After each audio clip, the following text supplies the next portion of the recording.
पुष्पाभ्यंता शैक्षिक दंडे परिणामता विषय हिंदी व्याकरण व्याकरण वर्ण विभाग में बता देते वर्ण का उत्तर स्थान।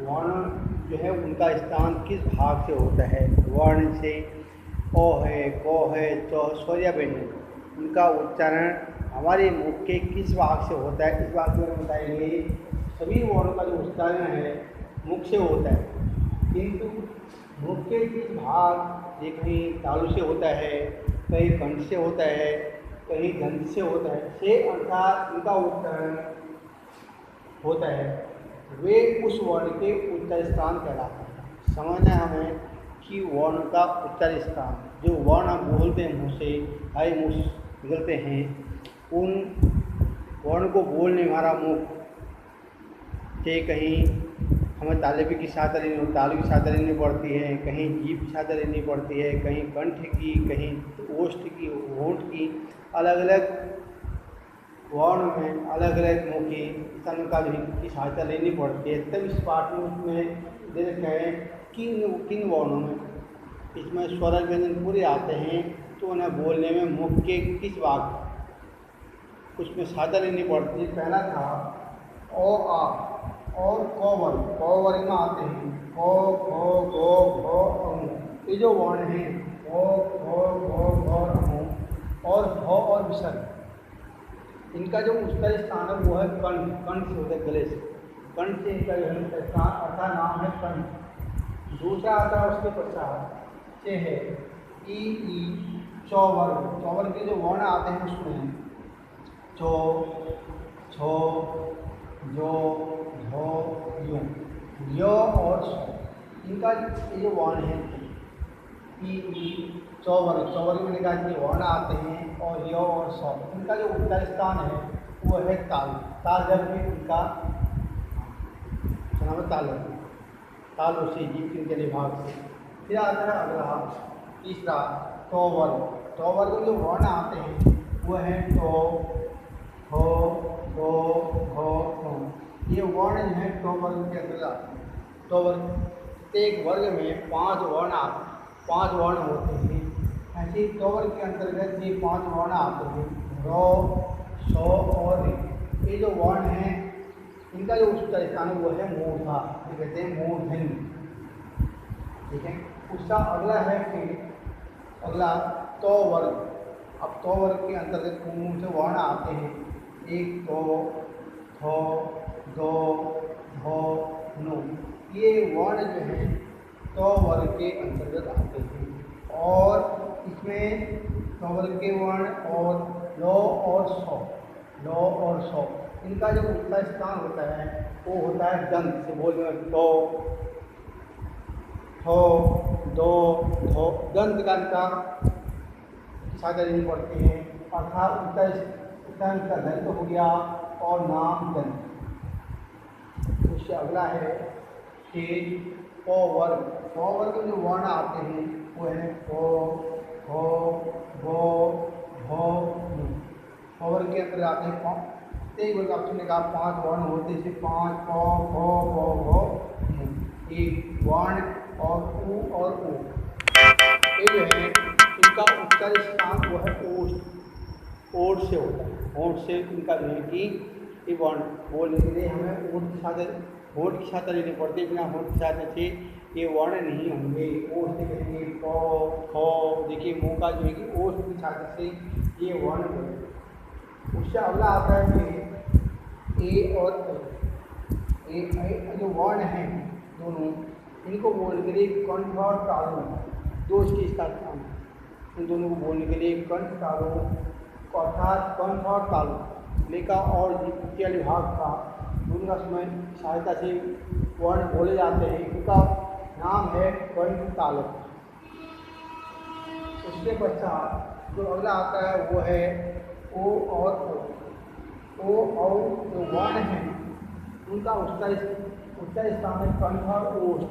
इन वर्ण को बोलने के लिए हमें कंठ और ओष्ठ की सहायता लेनी है, गले की और उसमें ओष्ठ में होंठ की सहायता से ये वर्ण बोले जाते हैं। मुंह से ओ और कंठ और ओष्ठ, उनका नाम है कंठोष्ठ।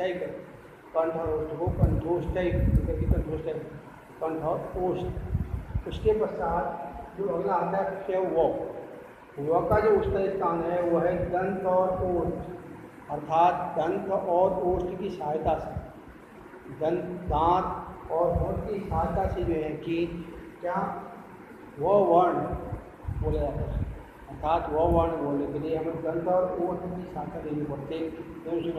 से जो है कि ध्वनि निकलती है इसकी वो की। उससे जो अगला वर्ण आता है फिर है अंग और ते का नासिका वर्ण, अंगों नो और अर्थात नासिका नाक से क्या अनुस्वार कहते हैं इसे आप अनुनासिक, ठीक है, अर्थात उनकी विनादियों नाक से आती है। प्रत्येक वर्ग का पांचों वर्ग आपने पढ़े होंगे, प्रत्येक हमारे स्पर्श व्यंजन के वर्ण आते हैं, आपने व्यंजन में पढ़ा है स्पर्श व्यंजन के जो वर्ण होते हैं वो इसी के अंदर आते हैं।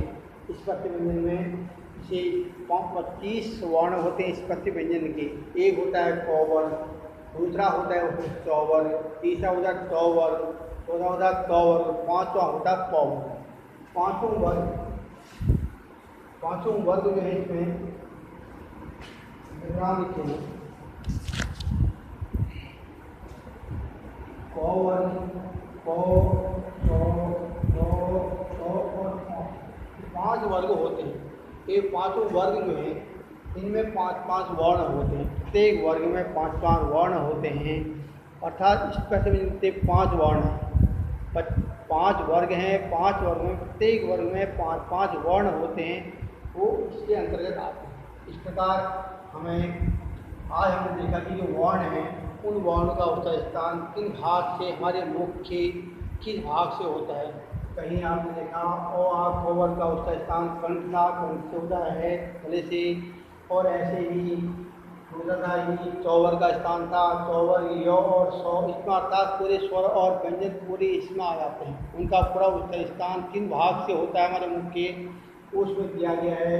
ई और चौवर का उसका स्थान ताल और तालव्य से होता है। वैसे ही चौवर्ग और री, रो, सौ और री का स्थान मूर्धा है। अगला आता है तोवर का होता है मैंने दंत से इनका उसका स्थान है। ऐसे ही कोवर का ओष्ठ से ए का कंठ और तालु, ओ का कंठोष्ठ, व का कंठोष्ठ है, और अंगों का जो अनासिक वर्ण है प्रत्येक वर्ग का 5वां वर्ण, इनका 5 वर्ग होते हैं। उसके उनका जो अंतिम वर्ण होता है पहले का होता है कोवर का अंतिम वर्ण क्या होता है, अंगों होता है। ऐसे ही दूसरा चौवर्ग का यूँ होता है, फिर चौवर्ग का यूँ होता है, चौवर्ग का नो होता है, पवर्ग का मुँह होता है। प्रत्येक वर्ग का जो 5वां वर्ण है वो अनुनासिक वर्ण कहलाता है, अर्थात उनका जो उच्चारण है वो नासिका से होता है। इस प्रकार मैं आज वर्ण का उच्चारण स्थान देखा कि क्या है वर्ण का उच्चारण स्थान, किस भाग से, मुख्य किस भाग से होता है, ये सब इसमें बताया गया है। और उनका सूत्र भी संस्कृत को याद करने के लिए सरल सूत्र है। जो पहला था इसका कोवर और अविसर्ग का, इसका सूत्र आता है वो आता है अकु विसर्जन्याम कंठ, अकु विसर्जनीयानाम कंठ, अर्थात और कौवर्ग हो उसका होता है कंठ होता है। दूसरा है इसका सी ई चौवर्ग सौ, इनका होता है ईचू सानाम तालु, ईचू चौवर्ग जो और सौ का जो है तालु होता है। तीसरा था चौवर्ग, इसका होता है ऋतु सानाम मूर्धा, चौवर्ग रो और सौ का जो है मूर्धा होता है।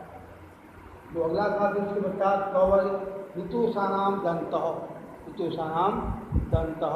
फिर अगला आता है